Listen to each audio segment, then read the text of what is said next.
ओम शांति। वाणी चल रही थी 14 जुलाई 1968।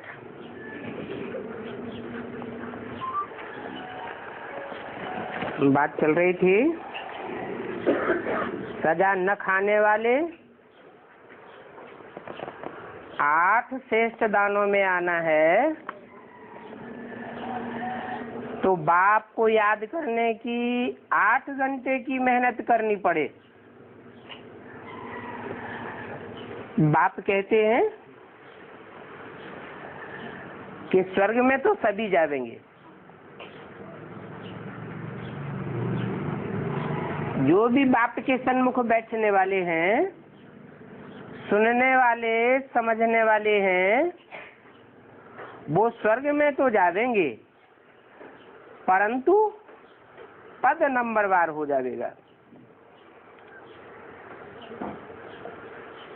क्योंकि सब जानते हैं कि प्रजा तो ढेर की ढेर होती है,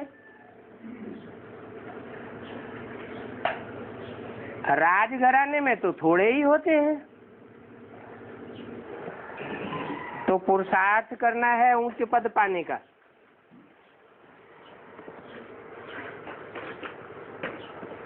अभी जो पुरुषार्थ करेंगे वो जन्म जन्मांतर का, कल्प कल्पांतर का बन जाएगा।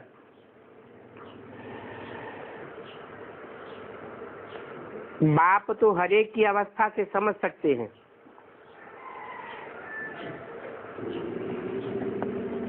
कि यह इतना चढ़ नहीं सकेंगे,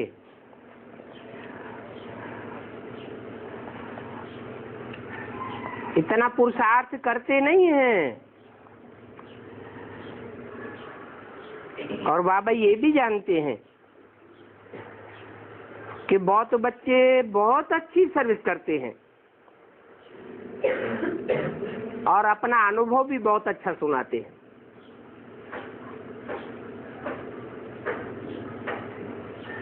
तो बाप कहते हैं अपनी सर्विस का सबूत दो। अच्छी सर्विस करेंगे तो जरूर अच्छा पुरुषार्थ करते होंगे। किसको समझाया? कोई आशिक हुआ, फिर कोई लिखते हैं फलाना रोज आता था, अभी आते नहीं है, तो बात खलास हो गई।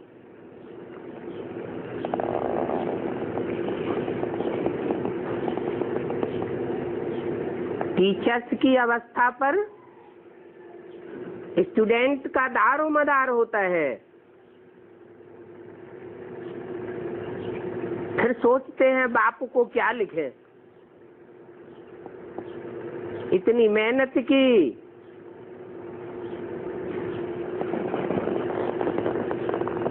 बाप के सामने भी लाया, फिर बैठ गए। बाप को समाचार भी युक्त युक्त सच्चा देना चाहिए।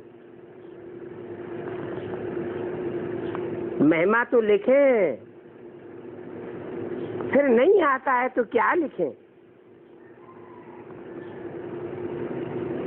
बाबा को शक पड़ेगा, कोई ऐसी संशय की बात सामने आ गई है जो टूट पड़ा है। समाचार से यह बाबा और शिव बाबा भी जान जाते हैं। कौन कौन से 2 बाबा हैं बताए? यह बाबा कौन है? ब्रह्मा बाबा। और शिव बाबा? शिव बाबा कौन? बिंदी बाबा। वो तो बाबा है ही नहीं, वो क्या है? बिंदी बिंदी आत्माओं का बाप है सिर्फ, उसका कोई दूसरा संबंध बनता ही नहीं। हम सब आपस में भाई भाई। और वो ज्योति बिंदु आत्मा सुप्रीम सोल हमारा बाप जब साकार तन में आते हैं तो बाबा कहा जाता है। उसमें भी छोटा बाबा और बड़ा बाबा। छोटा बाबा पहले होगा या बड़ा बाबा पहले होगा? है पहले तो जरूर बड़ा बाबा और बाद में छोटा बाबा। तो शिव बाबा भी जानते हैं और ब्रह्मा भी जानते हैं ये बच्चा बहुत अच्छा सर्विस करते हैं। जैसे जगदीश है, रमेश है, चिरंजीवी लाल है,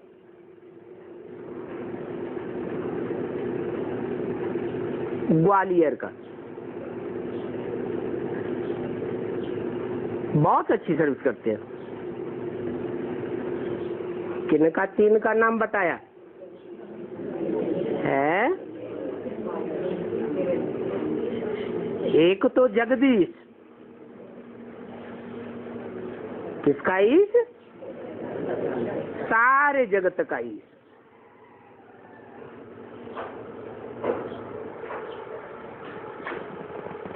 सारे जगत में कितने जन्म होंगे? हैं? सारे जगत में ज्यादा से ज्यादा 84 जन्म, इससे ज्यादा नहीं है। एक एक्स्ट्रा ऑर्डिनरी जन्म भी है जो सबका नहीं होता है। किसका होता है? हैं? लक्ष्मी नारायण का होता है जो नर से डायरेक्ट नारायण और नारी से लक्ष्मी बनते हैं।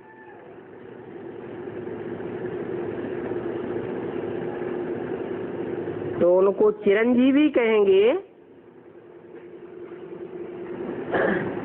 या अधूरा पुरुषार्थ है, अधूरे जन्म लेने वाला कहेंगे।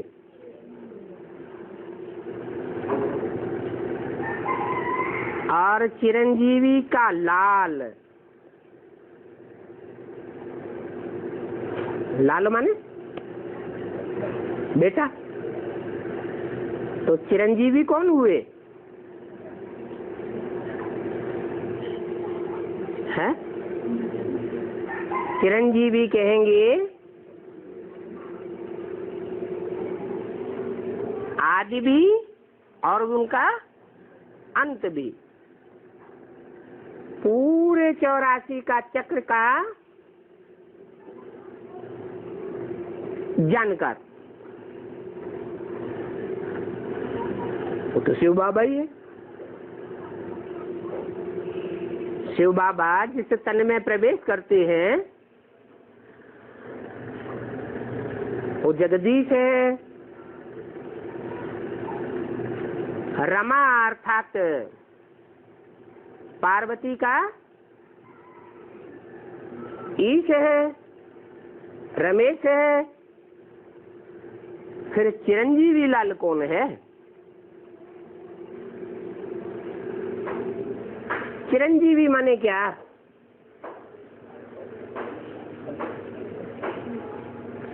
चिरकाल तक जीवित रहने वाला। कौन हुआ? चिरंजीवी तो हुआ जो संगम युग में भी हो और फिर सतयुग त्रेता से लेकर कलयुग अंत तक भी हो, माने ऑलराउंड पार्ट बजाने वाला हुआ चिरंजीवी। फिर उसका लाल कौन हुआ?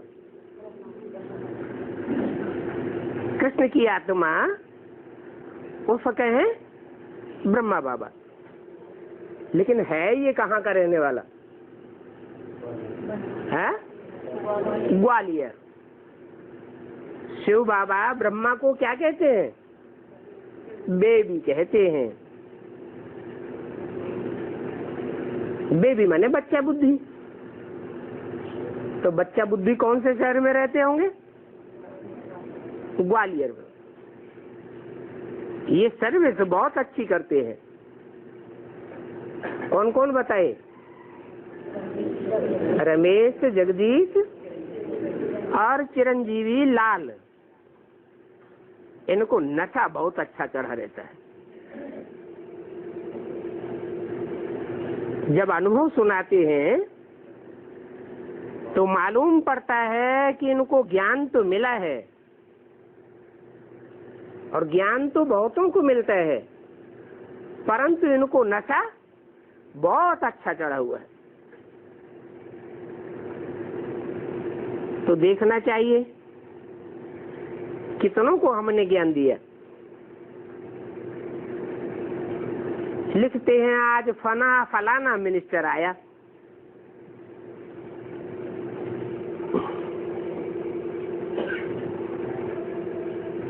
बहुत अच्छा समझा,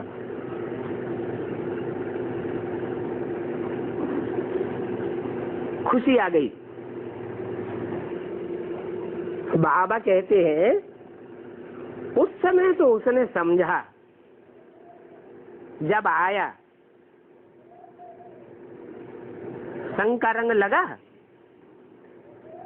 और गुब्बारा भूल गया। जैसे गैस का गुब्बारा होता है ना, तो कितनी देर ऊपर उड़ेगा? गैस जब तक भरी रहेगी तो ऊपर उड़ेगा, और गैस खलास तो नीचे आ जाएगा। तो ऐसे ही उनका हाल होता है, बाहर गया और खेल खलास। माया एकदम उनका क्या हाल कर देती है। झट से मायावी दुनिया के प्रभाव में आ जाते हैं। जो माया के प्रभाव में झट से आ जाएं, मायावी दुनिया वालों से प्रभावित हो जाएं, उनको सिर्फ राजा क्वालिटी का कहेंगे। राजा किसी से प्रभावित होता है क्या? होता है? राजा तो किसी से प्रभावित नहीं होता। जो प्रभावित होता है उसे क्या कहा जाता है? प्रजा। बाबा को बहुत आकर कहते हैं, बाबा हमने बहुत अच्छी रीति समझ लिया, अभी हम ये काम काज उतार करके फिर इसी काम में लग जाएंगे। क्या शर्त रख दी कि दुनिया दोरी का जो धंधा दोरी हम कर रहे हैं वो उतार दें, और उतारने के बाद फिर हम इसी कार्य में लग जाएंगे। बाबा कहते हैं कि माया ऐसी है जो तुम फिर आवेंगे ही नहीं।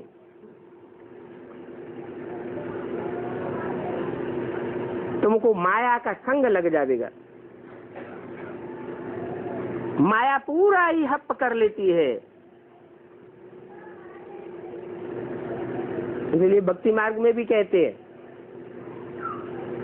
काल करे सो आज कर, आज करे सो अब। पल में परलय होते फिर करेगो कब। पक्का निश्चय हो गया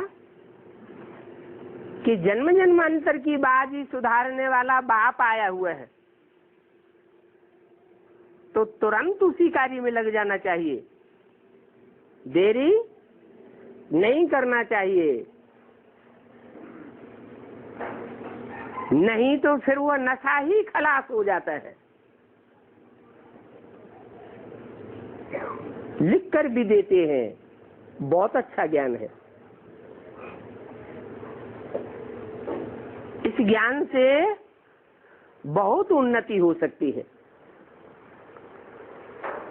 परंतु फिर खुद गुम हो जाते हैं। जब खुद ही गुम हो गए तो फिर दूसरे छोटे छोटे कैसे आवेंगे? बड़ों को देख करके छोटों को नशा चढ़ता है।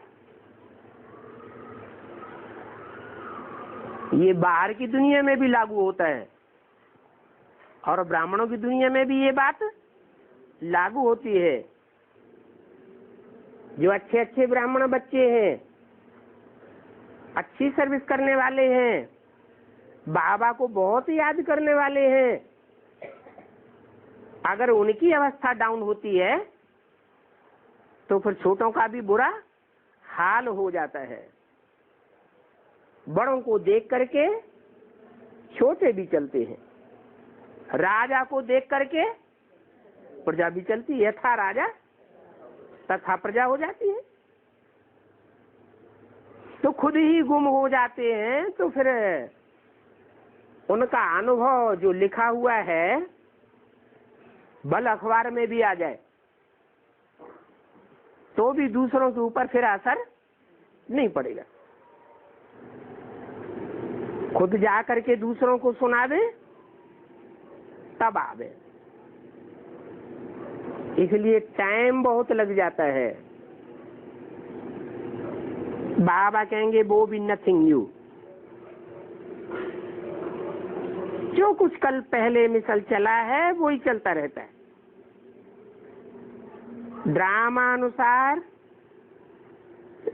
ये ब्राह्मणों का कुल वृद्धि को पाता रहता है। समझा जाता है इतने ढेर बच्चे आते हैं बाप से मिलने के लिए,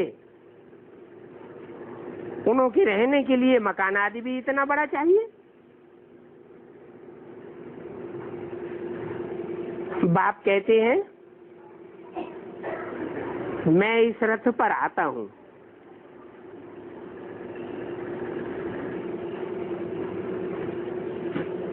मकान से रथ का क्या कनेक्शन है?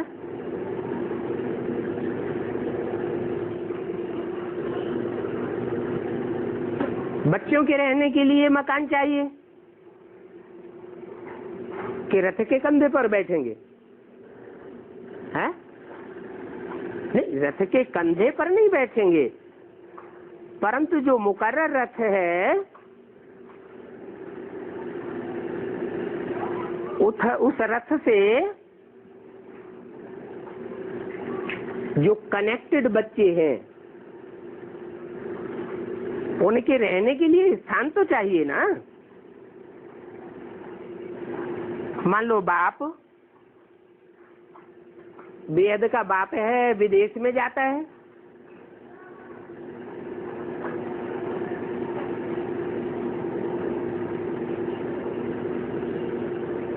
तो वहां स्थान नहीं चाहिए बच्चों को। विदेश में भी स्थान चाहिए। इसलिए बोला है विदेशियों से खास प्रश्न किया, बाप दादा विदेश में आवेंगे, अफ्रीका में आवेंगे, तो क्या जवाब दिया है? जहां जहां मिनी मधुबन बनावेंगे वहां वहां बाप दादा आवेंगे। गीता पाठशाला का ऐसा नक्शा बनाओ जैसे मधुबन। मुरली में भी बोला। तो मकान तो चाहिए।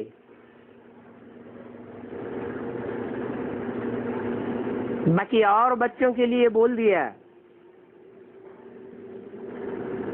कि किराए पर मकान लेते रहो और काम चलाते रहो, क्योंकि विनाश होने वाला है। ढेर के ढेर मकान खाली होने वाले हैं। वो खाली होंगे तब खाली होंगे, लेकिन बच्चों की वृद्धि तो अभी हो रही है या बाद में ही होगी? वृद्धि तो अभी हो रही है। तो जहां जहां बच्चों की वृद्धि होती जाती है वहां वहां बाप दादा को उनके लिए मकान बनाने पड़ते हैं। बाकी भक्ति मार्ग में जो घोड़ा गाड़ी बैठ दिखाई है, लड़ाई आदि दिखाई है, उसकी कोई बात नहीं है। ये तो रथ है, रथ की सुरक्षा भी चाहिए। राजाएं लोग होते थे तो क्या करते थे? हैं? सुरक्षा के लिए क्या करते थे? बड़े बड़े किले बनाते थे।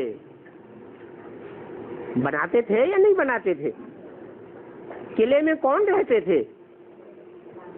प्रजा रहती थी क्या? नहीं। बाप के जो बच्चे पढ़ाई पढ़ते हैं, राजयोग की पढ़ाई पढ़ते हैं, तो राजा बनने वाले बच्चे हैं ना, राजघराने में आने वाले बच्चे हैं ना। उन राजघराने वालों की सुरक्षा के लिए भी प्रबंध किया जाता है। किला कहा ही जाता है संगठन को।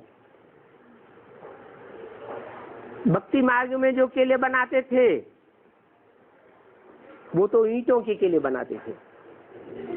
यहाँ कौन सा मुख्य किला है?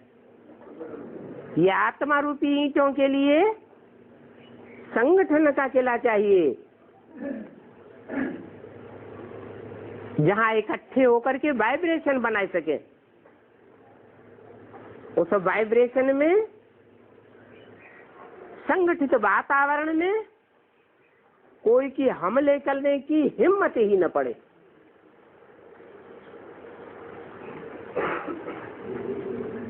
तो बच्चों के लिए ही मकान बनाए जाते हैं, बाकी लड़ाई आदि की कोई बात नहीं है।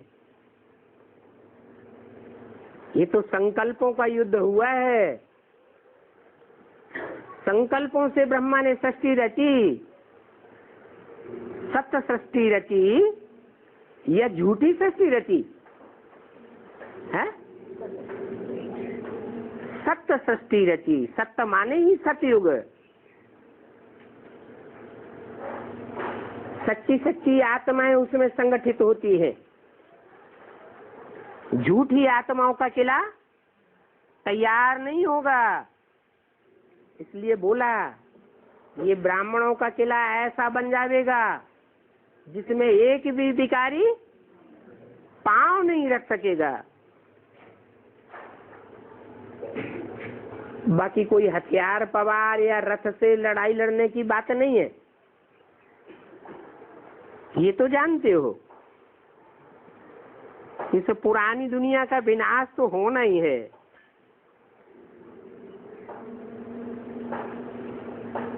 सारी पुरानी दुनिया का विनाश हो जाएगा, फिर तुमको वहां सब कुछ नया मिलेगा। जो फसल आदि होगी वो भी सब नई होगी, और तुमको मेहनत कुछ भी नहीं करनी पड़ेगी। फिर कहां से होगी फसल? है कैसे होगी? ये प्रकृति और ये माया, ये दोनों ही तुम्हारी दासी बन जाती है। हर चीज, फल फूल, खान पान, सभी कुछ नया सतो प्रदान हो जाएगा। क्यों? ये तो स्थूल चीजें हैं, ये सतो प्रधान कैसे हो जाएंगी? पहले बच्चों का संकल्पों का बीज सात्विक विचारों वाला बनता है, सतो प्रधान बनता है। सतो प्रधान वायुमंडल बनता है, वाइब्रेशन बनता है। उससे प्रकृति और माया स्वतः ही सुधर जाते हैं। जब 5 तत्वों का संघात, पृथ्वी जल वायु अग्नि आकाश, उनमें भी सात्विकता भर जाती है, तो वो हमारा किसी प्रकार से अकल्याण नहीं कर सकते। और माया भी जो अभी हमको अपोजिशन करती है वो सपोजिशन में आ जाएगी, हमारा अपोज नहीं करेगी।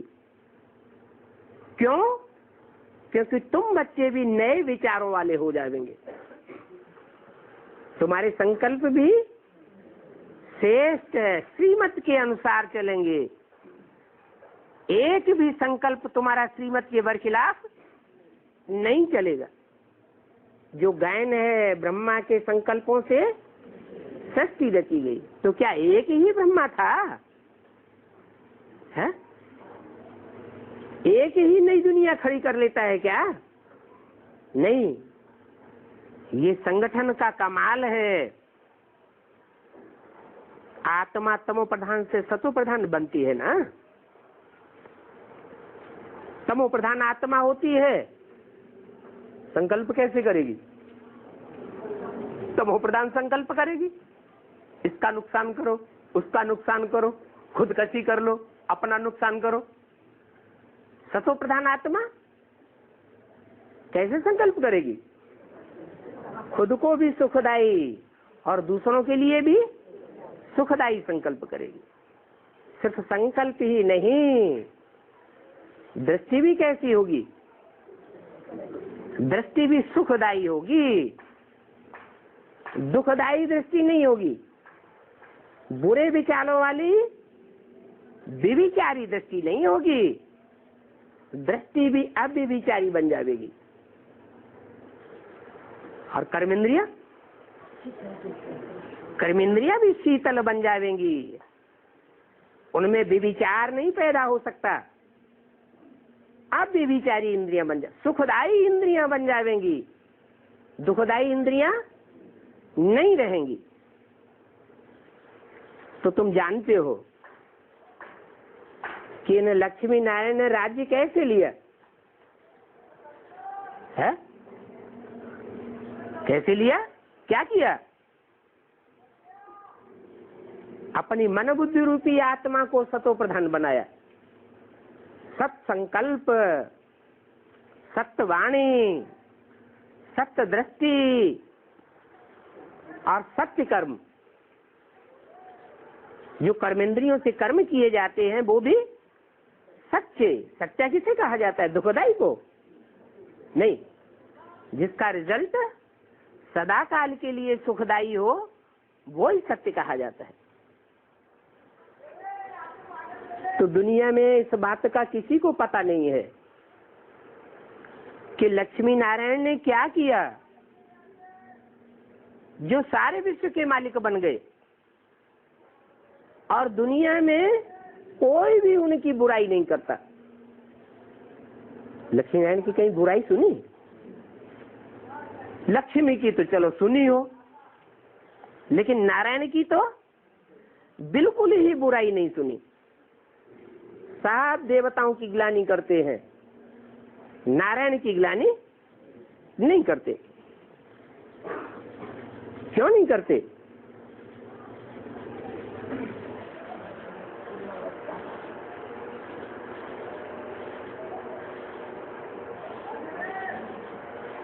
सफेदी है, अगर उसमें एक भी दाग होगा तो पकड़ में आवेगा। और सत्यनारायण तो 16 कला संपूर्ण बन जाते हैं। उनके जीवन में एक भी दाग कोई को पकड़ में नहीं आ सकता जब संपन्न स्टेज प्राप्त करते हैं। इसीलिए लक्ष्मी नारायण को जब संसार में प्रत्यक्ष होते हैं, दुनिया की नजरों के सामने जाते हैं, तो सब उन्हें अच्छा ही अच्छा समझते हैं, देखते हैं और अनुभव करते हैं। तो दुनिया में चाहे 33 करोड़ देवताएं हो, चाहे राक्षस हो,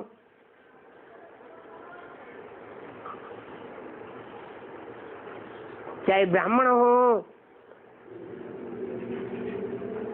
शास्त्रों में भी कहीं भी नारायण की कोई ग्लानि नहीं है। और भारत में तो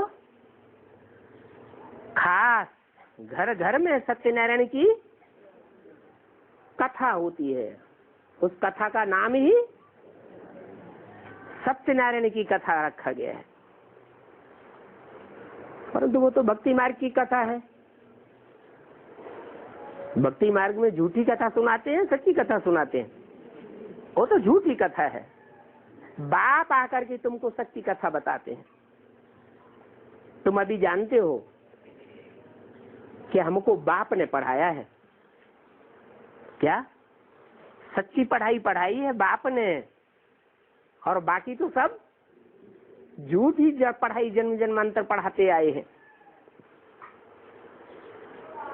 और ऐसी सच्ची पढ़ाई पढ़ाने की और कोई में ताकत नहीं है सिवाय एक बाप के। कौन सा बाप? मनुष्य सृष्टि का बाप है। वो भी तो बेहद का बाप है। उसमें भी ताकत नहीं है। किसमें ताकत है? जो आत्माओं का बेहद का बाप है, उस एक बाप में ही ये ताकत है। क्यों ये ताकत है उसमें? है औरों में ताकत, और आत्माओं में ये ताकत क्यों नहीं? चाहे इब्राहिम, बुद्ध, क्राइस्ट, महान से महान धर्म पिताएं की आत्माएं क्यों न हो, उनमें भी ये ताकत नहीं है ऐसी सच्ची पढ़ाई पढ़ाने की जो सतयुग की स्थापना कर दे। क्यों नहीं है उनमें ये ताकत? क्योंकि वो सब जन्म मरण के चक्र में आने वाले। जन्म मरण के जो चक्र में आने वाली आत्माएं हैं, उनको आगे पीछे के जन्म का याद नहीं रहता। और जो आत्माओं का बाप है, वो तो जन्म मरण के चक्र में ही नहीं आता। इसलिए उसको सारी सृष्टि के आदि मध्य अंत का ज्ञान सदैव है ही है। ये लक्ष्मी नारायण जब सतयुग के मालिक थे तो एक ही सत धर्म था, और ढेर के ढेर जो असत धर्म संसार में फैले हुए हैं, चाहे वो हिंदू धर्म ही क्यों न हो,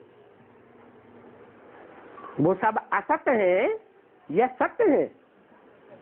सब झूठे हो गए हैं। भारत में नई सृष्टि के आदि में सतयुग में सिर्फ डीटी डायनेस्टी का राज्य था, और धर्म वालों का राज्य नहीं था।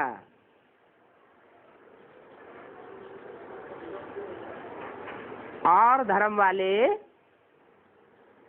अथवा और धर्मों में कन्वर्ट होने वाले सतयुग के आदि में राज्य करते थे, या वो आत्माएं दास दासी बन गई थी? क्या बन गई थी? है? अरे सतयुग का जो फर्स्ट नारायण होगा आदि का, और उसको जो बच्चा पैदा होगा तो वो कंट्रोल में चलने वाला होगा या कंट्रोलर होगा? कंट्रोल में चलने वाला होगा। चाहे बड़ा भाई ही क्यों न हो, तो भी बड़ा भाई बाप समान माना जाता है। आज तो ऐसी परंपरा हिंदू धर्म में भी देखने में नहीं आती। इसका रिजल्ट क्या होता है? भाई भाई आपस में लड़ रहे हैं। तो ये बातें सिवाय बाप के और कोई नहीं समझा सकता।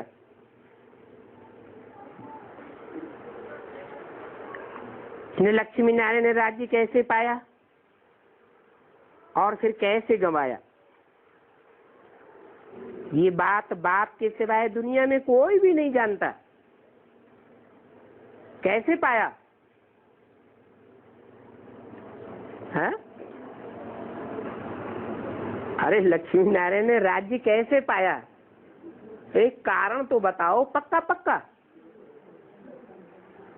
कैसे राज्य पाया और फिर कैसे गंवाया? क्या कारण है खास जो उन्होंने राज्य को गंवाया है? पाने राज्य पाया,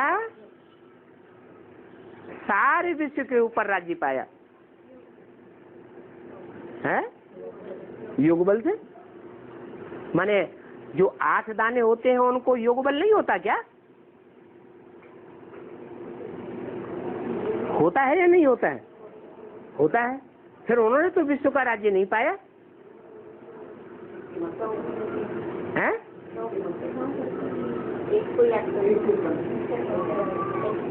राज्य पाने का कारण हुआ एक शिव बाबा, दूसरा न कोई।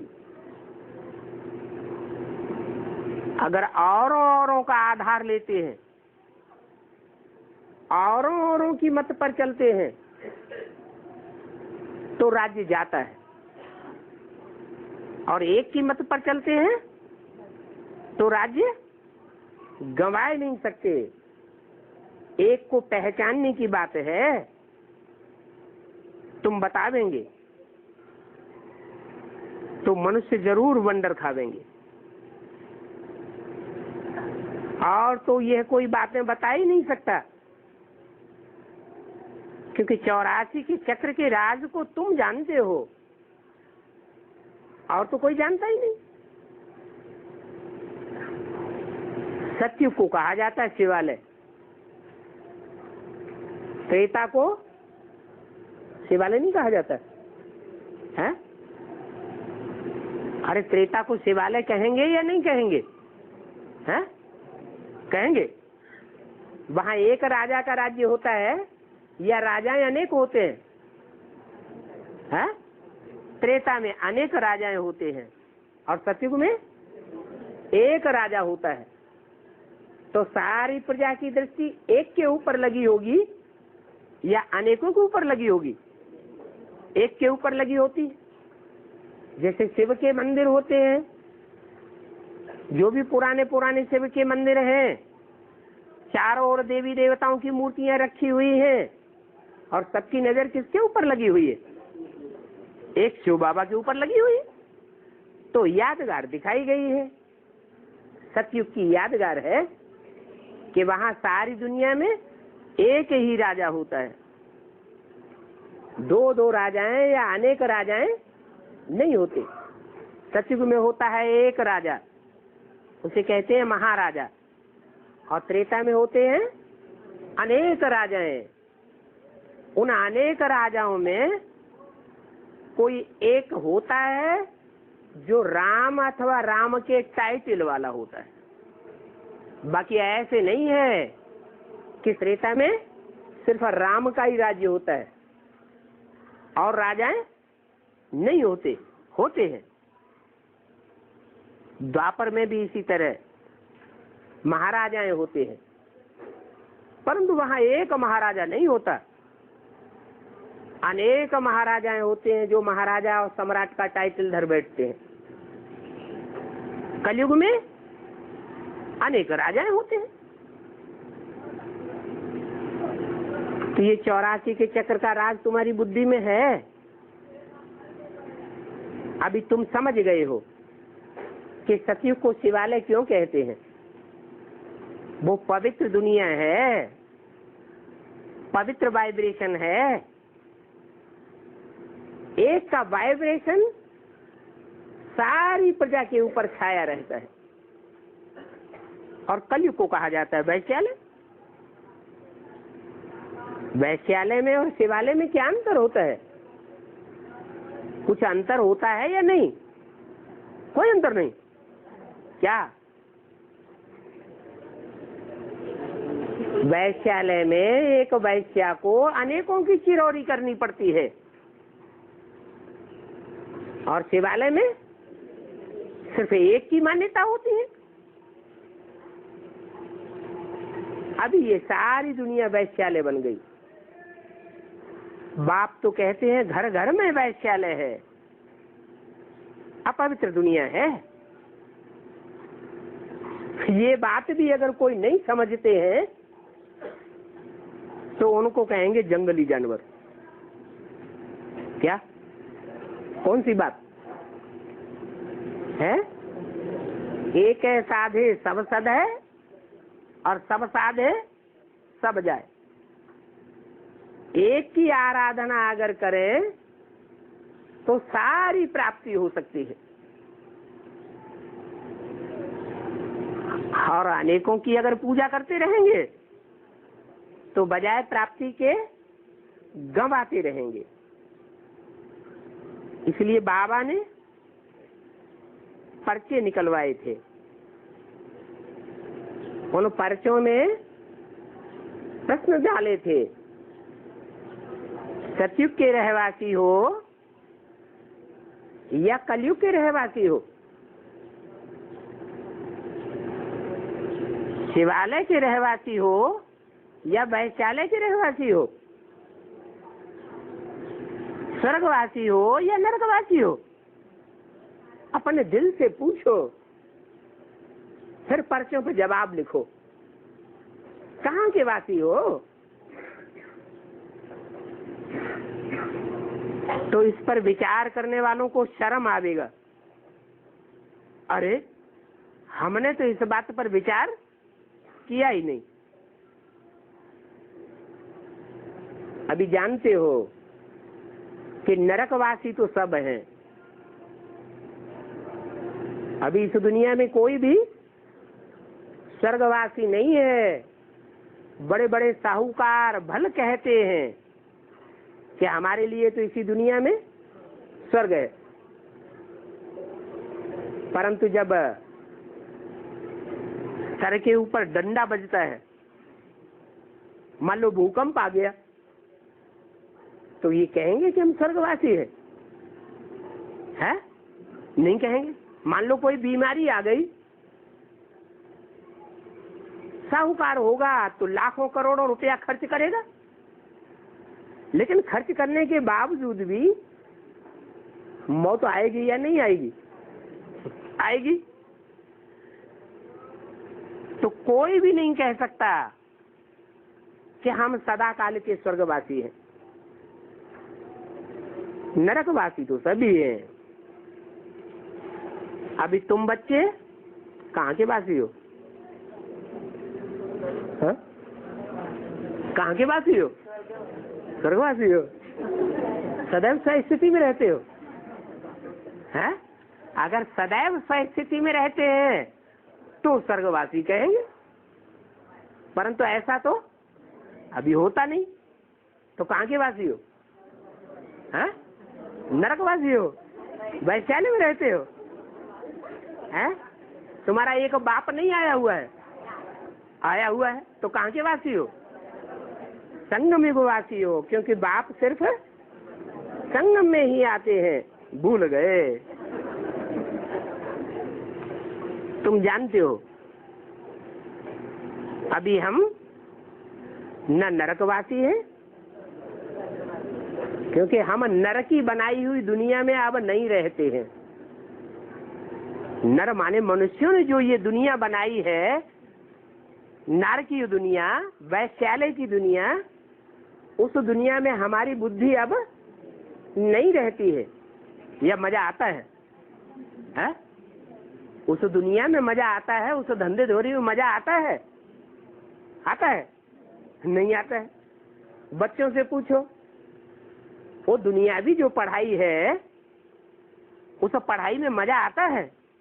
बच्चे भी कहेंगे। जो ब्राह्मणों के बच्चे हैं वो भी क्या कहेंगे? हैं? वो भी कहेंगे हमको उस पढ़ाई में अब मजा नहीं आता है। और बाप की पढ़ाई में मजा आता है। तो तुम जानते हो हम अब स्वर्गवास वो नरकवासी भी नहीं है। हम नरक की दुनिया में भी हमारी बुद्धि टिकती नहीं है, और हम अभी स्वर्गवासी भी नहीं है। हाँ, अभी हम स्वर्ग में जा रहे हैं, पुरुषार्थ कर रहे हैं स्वर्ग में जाने का। तो तुम बच्चों को क्या करना चाहिए? स्वर्ग में जाने के लिए क्या करना चाहिए? क्या पुरुषार्थ करना चाहिए? है? तुमको संग भी ऐसा चाहिए। कैसा है? ऐसा संग चाहिए जो तुम स्वर्गवासी बनो। कैसा संग चाहिए? है? ऐसों का ही संग करना चाहिए जो सदैव स्वस्थिति में रहने का पुरुषार्थ करने वाले हो। बाहर की दुनिया में जाएंगे तो बाहर की दुनिया वाले तो जानते ही नहीं है क्या कि स्वस्थिति क्या होती है। ब्राह्मणों की दुनिया में भी एक जैसे पुरुषार्थी नहीं है, परंतु अभी हमको ज्ञान मिला हुआ है। क्या ज्ञान मिला है? कम से कम बाप की पहचान तो मिली हुई है ना, तो ध्यान देना चाहिए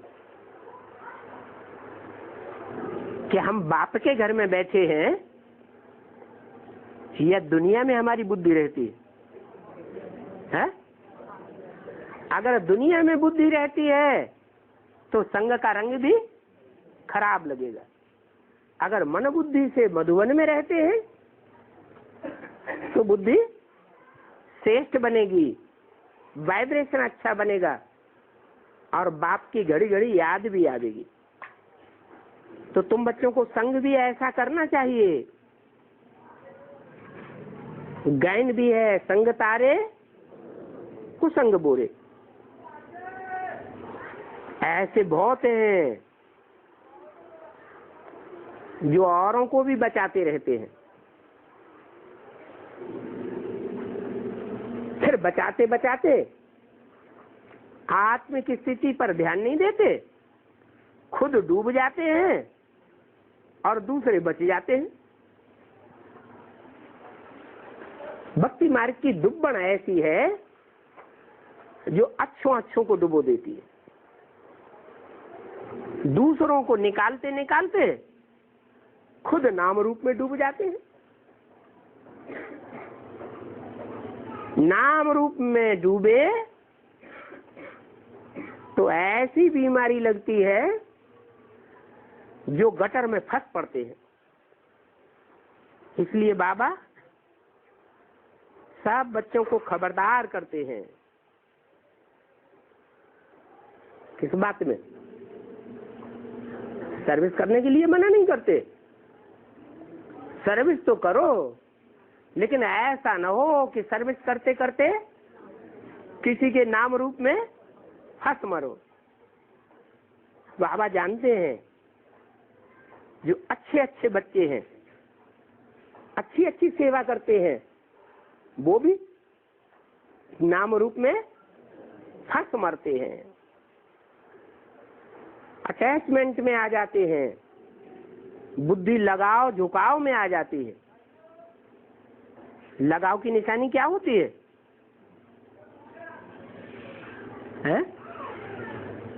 लगाव की निशानी है बुद्धि बार बार उसी तरफ जाती है, उसी नाम में बुद्धि जावेगी, उसी रूप में बुद्धि जावेगी। ऐसा नाम रूप का लगाव लगता है कि कोई निकालना चाहे तो भी नहीं निकलते। ये बॉक्सिंग है माया की। माया जोर से ऐसा थप्पड़ लगाती है जो फां कर देती है। बाबा ऐसे बच्चों के नाम नहीं ले सकते। कैसे बच्चों के? जो सर्विस तो करते हैं बहुत, लेकिन नाम रूप में फंसे हुए हैं, फिर बहुत पछतावेंगे कि हमने ये क्या किया, इतनी मेहनत की और फिर 5 मार से नीचे गिर पड़े। फिर बहुत महसूस करते हैं। फिर लिखते हैं बाबा अब हम कहाँ जावे है? न उस दुनिया के रहे और न इस दुनिया के रहे, हम कहाँ जावे? हे बाबा अब हमारे ऊपर रहम करो। अब बाबा जानते हैं इनको और तो कोई जगह है नहीं, क्योंकि माया तो बड़ी जबरदस्त है, एकदम चूहरा मेहतर भंगी बना देती है। इस दुनिया में है ही मेहतरों का राज्य। क्या अभी जो गवर्नमेंट है, राज्य है या राजाएं हैं, वो किसको तरजीह दे रहे हैं? हैं? ब्राह्मणों को तरजीह दे रहे हैं, बढ़ावा दे रहे हैं, या शूद्रों को बढ़ावा दे रहे हैं? बंगियों की गवर्नमेंट है तो वो तो बंगियों को ही बढ़ावा देंगे। इसलिए बाप कहते हैं अमृत छोड़ विष क्यों खाते हो?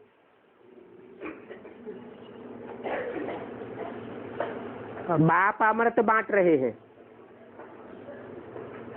तो विषय वैतरणी नदी में गोते क्यों खाते हो? विष को भार भी कहते हैं ना।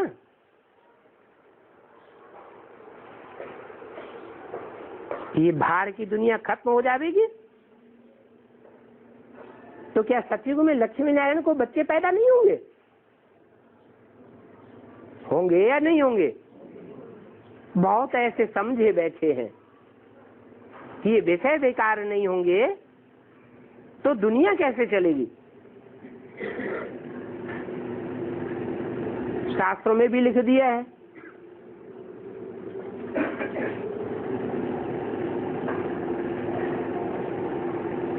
कि ऐसा तो कोई टाइम होता ही नहीं जहां काम विकार न हो। शास्त्रों में लिखा भी है, पांडव स्वर्ग में गए तो साथ में कौन गया? कामी कुत्ता भी गया। परंतु उनकी बुद्धि में ये नहीं आता है कि शास्त्रों में ये भी तो लिखा है कि कामदेव भस्म हुआ तो उसके अंग भस्म हुए, एक एक अंग भस्म हो गए, फिर उसका नाम रखा गया अनंग। क्या मतलब? सतयुग में कामना नहीं होगी ऐसे नहीं कह सकते, लेकिन सात्विक कामना होगी, दुख देने की कामना नहीं होगी। तो सतयुग में भी बच्चे पैदा होते हैं, परंतु वहां इंद्रियां श्रेष्ठाचारी होती हैं, व्यभिचारी और भ्रष्टाचारी इंद्रियां नहीं होती हैं। नहीं तो दुनिया फिर आगे कैसे बढ़ेगी? दुनिया की जनसंख्या बढ़ेगी कैसे? अभी मैं इस सृष्टि पर आकर ऐसे पतित मनुष्यों को पावन देवता बनाता हूँ, ऐसा पावन बनाता हूँ जो 2500 वर्ष तक ये दुनिया पवित्र वाइब्रेशन वाली रहती है। अच्छा, बच्चों को गुड मॉर्निंग।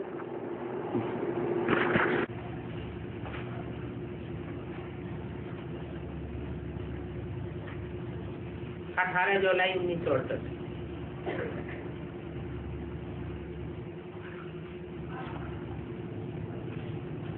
सबसे नंबर 1 चित्त कौन सा है?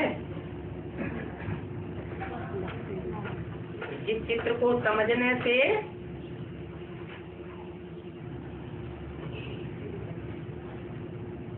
क्या हो जाता है? ब्रह्मा भी 1 सेकंड में ब्रह्मा तो विष्णु बन जाता है। कोई बताएगा? है? अरे है? जोर से बोलो।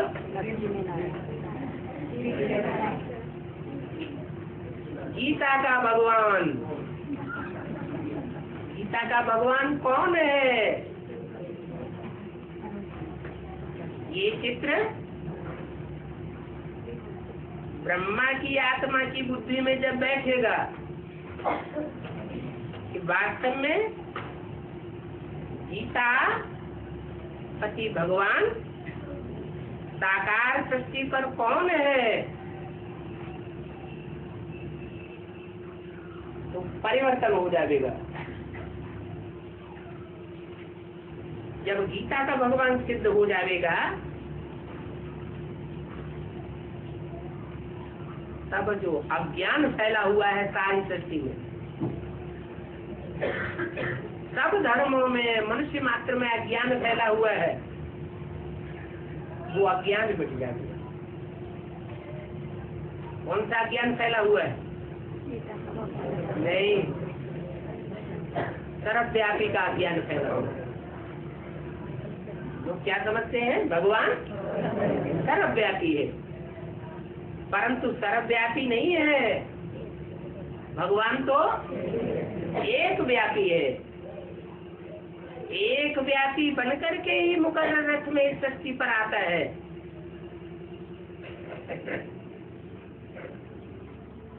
परंतु दुनिया की बुद्धि में ये बात बैठती नहीं है,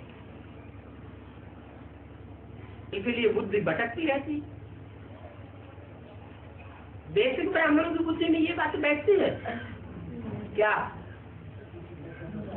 कि भगवान सर्वव्यापी नहीं है, एक व्यापी है? नहीं बैठती। क्या प्रूफ है? नई बुद्धि में बैठती है तो दीदी दादी दादाओं को फॉलो करने लग पड़ते। अगर बुद्धि में ये पक्का बैठ जाए कि भगवान सर्वव्यापी नहीं है, एक व्यापी है, संगम युग में अनेक व्यापी नहीं है, तो क्या करेंगे? एक को ही फॉलो करेंगे, एक के ही डायरेक्शन को मानेंगे। तो बेसिक वालों की तो बात ही छोड़ो, उनकी बुद्धि में तो बैठने की बात ही नहीं, क्योंकि वो तो है ही बच्चा बुद्धि। परंतु जो एडवांस में चलने वाले हैं वो अपने दिल से पूछें कि जब से एडवांस ज्ञान में आए हैं तब से लेकर अब तक सर्वव्यापी का ज्ञान बीच बीच में आता तो नहीं रहता है? नहीं आता रहता। अनिश्चय बुद्धि कभी नहीं बनते हैं? एक के ऊपर पक्का 100% निश्चय रहता है, ये थोड़ा थोड़ा हिलता है?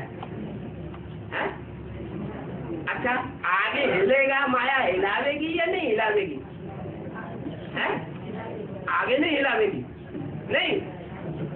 फिर आठवीं जो अक्ष देव है उनके लिए बताया कि वो भी अंतिम जन्म में जो 84 के चक्र में सबसे जास्ती एक के सहयोगी बन के रहते हैं, वो भी अंतिम जन्म में क्या होता है हाल उनका?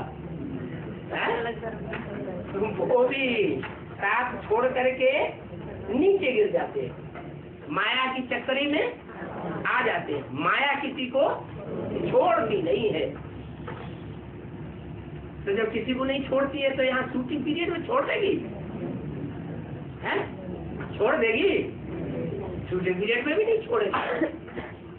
इसलिए पहले से बताए दे रहे हैं क्या कि एक सर्वव्यापी का ज्ञान दुनिया में जबरदस्त फैला हुआ है। बाहर की दुनिया वालों की बुद्धि में तो फैला ही हुआ है, लेकिन बेसिक वालों की बुद्धि में भी फैल गया। उनसे पूछा जाए, भले दुनिया को समझाते हैं, क्या समझाते हैं? भगवान सर्वव्यापी नहीं है। फिर उनसे पूछा एक व्यापी कहाँ है तो बताओ, तो बताएंगे? बताएंगे? नहीं बताएंगे। इसका मतलब उनकी बुद्धि में भी है ही नहीं।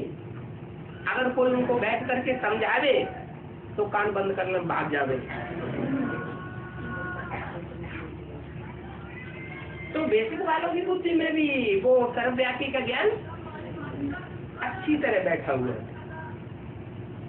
और एडवांस वालों की बुद्धि में भी सदा काल नहीं तो यदा सदा परसेंटेज में कुछ न कुछ बाप के ऊपर, बाप की एक्टिविटी के ऊपर, बाप की दृष्टिवृत्ति के ऊपर, बाप की कर्मेंद्रियों के ऊपर, वाइब्रेशन के ऊपर कुछ न कुछ परसेंटेज में संशय आता जरूर है।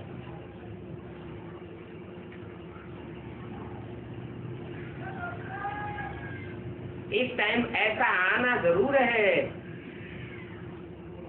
जो पहले पहले नंबर में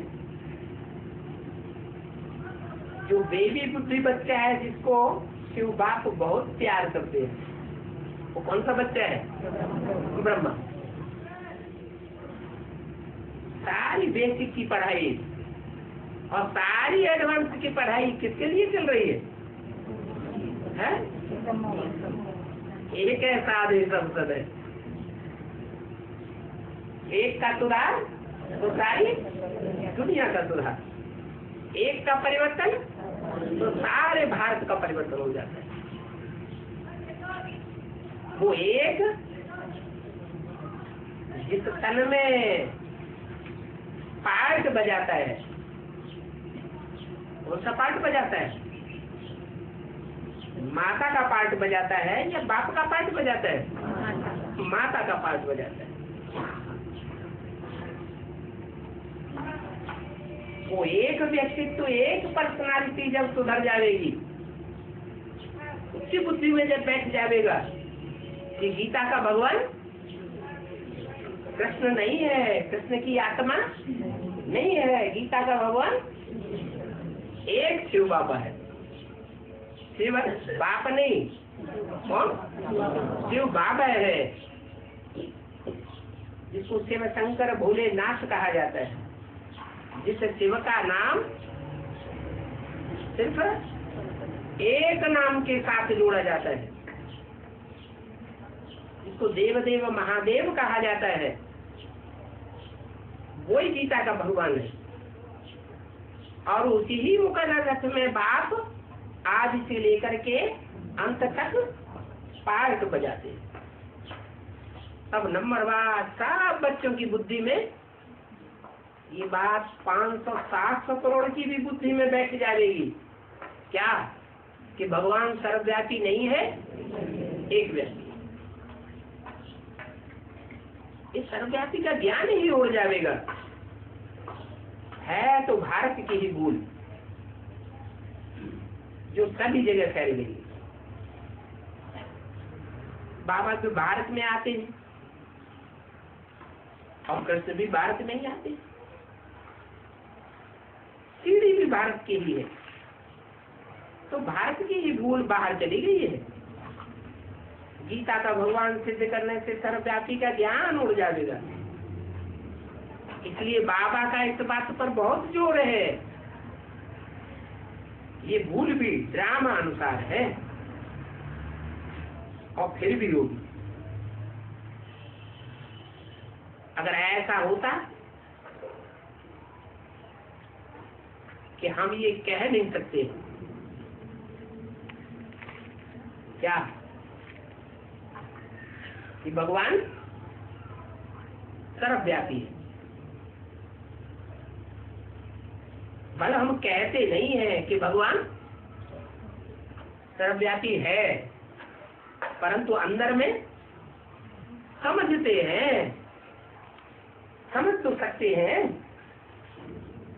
कि खुदा न खास्ता यदा कदा कहीं न कहीं ऐसा भाव तो बुद्धि में माया डाल देती है ना कि शायद ये भगवान नहीं है।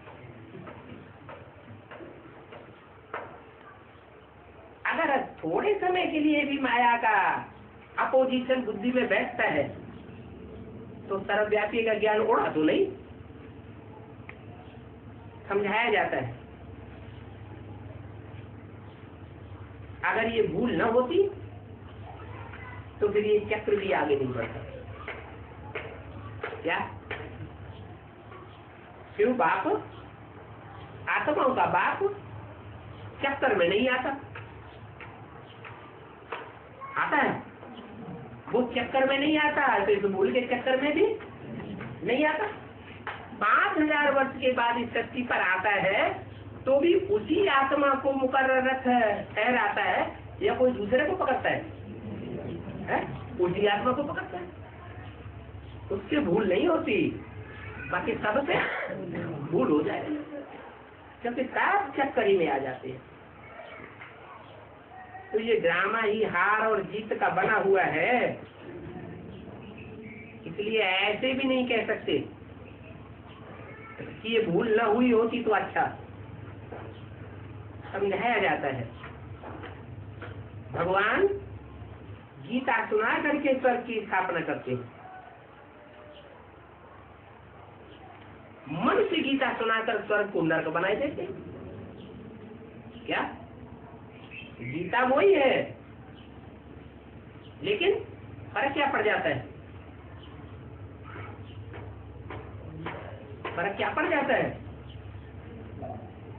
मनुष्य गीता सुनाते हैं तो मनुष्यों की सुनाई हुई गीता से नरक बन जाता है, और वही गीता की बातें भगवान सुनाते हैं तो स्वर्ग बन जाता है। माने क्या बात हुई? राम और रावण में खास अंतर क्या हुआ?